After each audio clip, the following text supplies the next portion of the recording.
শুভ রথযাত্রা। তো কে, কে রথ টানলে বলো? আমার বাড়ির রথ এটা, ঋদ্ধির জন্য সাজিয়ে দেওয়া হয়। তো এর মধ্যে যে রথটা সাজিয়েছিলাম এই ফুলগুলো সব টিস্যু পেপার দিয়ে করা। আর উপরে আমার গপু আছে। কানাকে আমি বসাতে পারিনি, কানা একটু বড় তো, তো হয়নি রথের মধ্যে। তো গপুকে বসিয়েছি, তো ওরা রথ টেনেছে আর সন্ধেবেলায় আমরা একটু খেয়েছি হচ্ছে পাঁপড় ভাজা আর জিলিপি, যেটা রথের মেলার মেন জিনিস। তো মেলায় কালকে যেতে পারিনি, আমার শরীর ভীষণ খারাপ ছিল।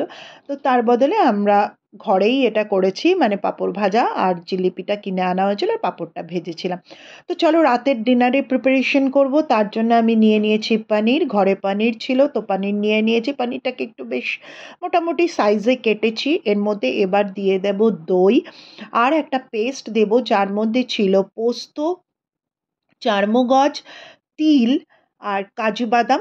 অল্প একটু কাজু বাদাম ছিল, সেই কাজু বাদাম আর কাঁচা লঙ্কা দিয়ে আর রসুন, এই দিয়ে আমি এই পেস্টটা তৈরি করেছিলাম। এই পেস্টটাও এর মধ্যে মিশিয়ে দিলাম।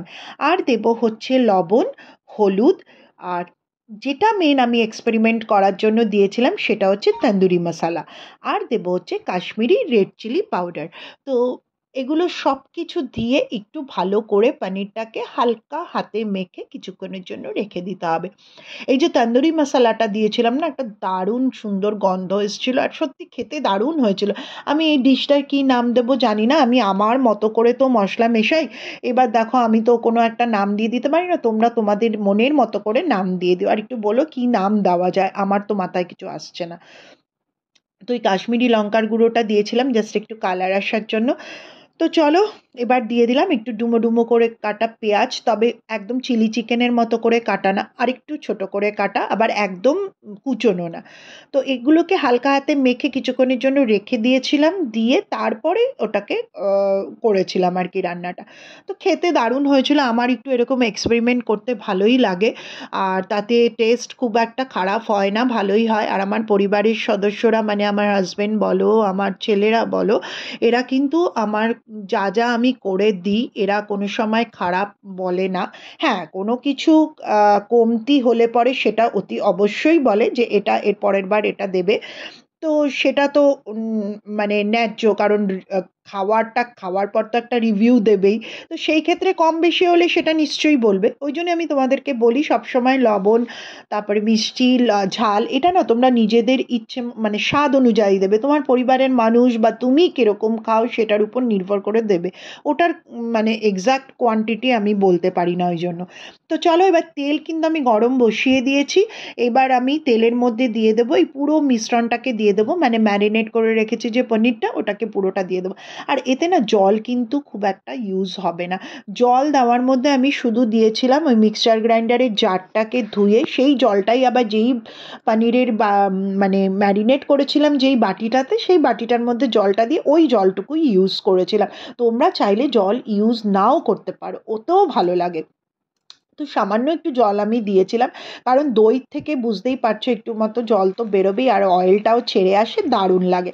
তো চলো দেখো আমার পনির কিন্তু আমি মোটামুটি করতে শুরু করে দিয়েছি। আর খুব হালকাভাবে পনিরটাকে নাড়তে হবে, কারণ যেহেতু আমি পনিরটা কিন্তু ভেজে দিইনি, তো নালে পনিরটা ভেঙে যাবে। আর পনিরটা ভীষণ ভালো ছিল, একটা মিষ্টির দোকান থেকে আমি এনেছিলাম, পনিরের কোয়ালিটিটা খুব ভালো ছিল। তো চলো এটা, আর আমি কিন্তু পনির ভেজে খুব কম রেসিপিতে দিই, কারণ আমার পনির ভেজের থেকে আমার এমনি নর্মাল অবস্থায় পনির ভালো লাগে। তো চলো দেখো আমি খুব সামান্য জল দিয়েছি, মোটামুটি আমার পনির রেডি হয়ে এসছে। এইবার আমি কি করব, লাস্টে নামানোর আগে একটু বাটার দিয়ে দেবো। এই বাটারটা দেওয়াতে না আরও টেস্টটা দারুণ হয়। তো আমি এটা এই ক্ষেত্রে নিউট্রালাইট বাটার ইউজ করেছি, যাতে আমরাও খেতে পারি আর কি। তো সেই জন্য এই বাটারটা আমি আনি, আর এই বাটারটা দেখলাম আমার ছেলেরাও ভীষণ ভালোবাসে, তো এই বাটারটাই আমি নিই আর কি, ভালো লাগে। তো চলো দেখো আমার পনির রেডি। তোমাদের কেমন লাগলো? আর তোমরাও এরকম এক্সপেরিমেন্ট করো। দেখো একটা তন্দুরি মশলা দিয়ে আমি করলাম, খারাপ কিন্তু হয়নি, প্রচণ্ড মানে টেস্টি, দারুণ হয়েছিল খেতে, খুব ভালো খেতে হয়েছিল। তো চলো এবার ঋদ্ধিকে বেড়ে দিয়ে দিই, ওর খিদে পেয়ে গেছে কারণ কালকে ওর স্কুল আছে। তো চলো দেখো কেমন লাগলো একটু কমেন্ট করো, যদি ভালো লাগে একটু লাইক করো, শেয়ার করো আর সাবস্ক্রাইব করো আর কমেন্ট অবশ্যই করো। আর তোমরা মেলাতে কিভাবে এনজয় করো সেটাও বলো। আমি মেলায় যেতে আমার ভীষণ ভালো লাগে। মেলার সেই হরেক রকমের জিনিস আর ঘুগনি আমার ফেভারিট। তো চলো টাটা, বাই বাই, সবাই ভালো থেকো।